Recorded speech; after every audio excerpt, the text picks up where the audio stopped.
Click on Requirements. Some applicant information, such as an applicant's name, is collected automatically. However, HR Selector allows the recruiter to define additional requirements. Requirements can be information that each applicant is requested to provide. For example, a correspondence address, national insurance number, or current notice period. Requirements can be documentation that an applicant can be requested to upload. For example, proof of identity, qualification certificates, or driving license. Requirements can also be employee prerequisites.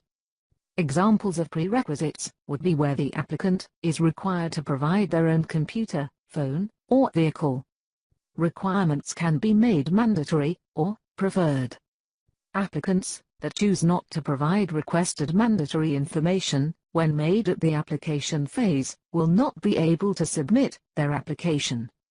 Documentation that is uploaded will remain unverified until marked as verified by the recruiter. Likewise, employee prerequisites will not be marked as agreed until the recruiter has confirmed the applicant's acceptance, the recruiter has waived the prerequisite item, or another arrangement has been agreed. When adding requirements, at what stage in the recruitment process each requirement is required, is also specified. For example, information like correspondence address and current notice period may be information that is required on application. Proof of identity may only be required if the applicant is invited for interview. Whereas, qualification certificates, national insurance number, and driving license details may be requested only if the applicant is to be offered a position. Requirements that are common throughout a whole organization, such as an applicant's basic information, or any proof of right to work documentation, is assigned to the top-level organizational unit. Specific information that may only be applicable to parts of an organization is assigned to the most appropriate organization unit, for example, proof of an accounting qualification, assigned to the finance organization unit. To add requirements, first select the top-level organizational unit. Click on Add New. Set the requirement to be mandatory. Click on All to list all the available requirements. Select the mandatory requirements from the list. Click on Add Selected. OK.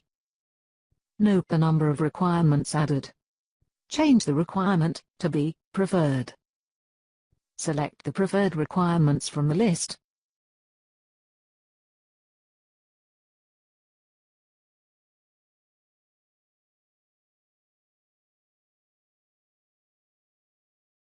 Click on Add Selected. OK. Note the number of requirements added. Click on Exit to exit the Add Requirement display. The added requirements are grouped by the recruitment phase. It is recommended that for each phase, the defined requirements are substantially need to know rather than like to know items. Click Edit to change imported information. Confirm that the information for the applicant represents your organization's policy on collated data. If required, change the information for the applicant.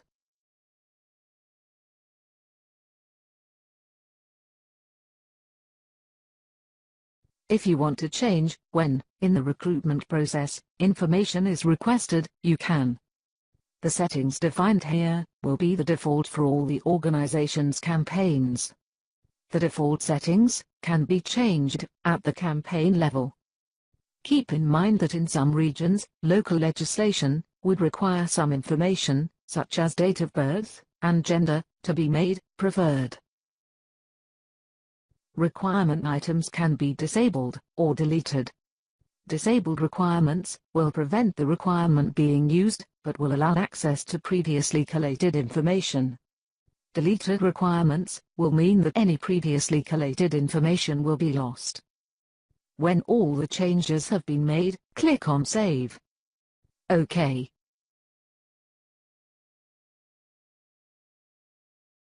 Information for the applicant that has been seeded from the HR Selector requirements library will be in italics and colored gray.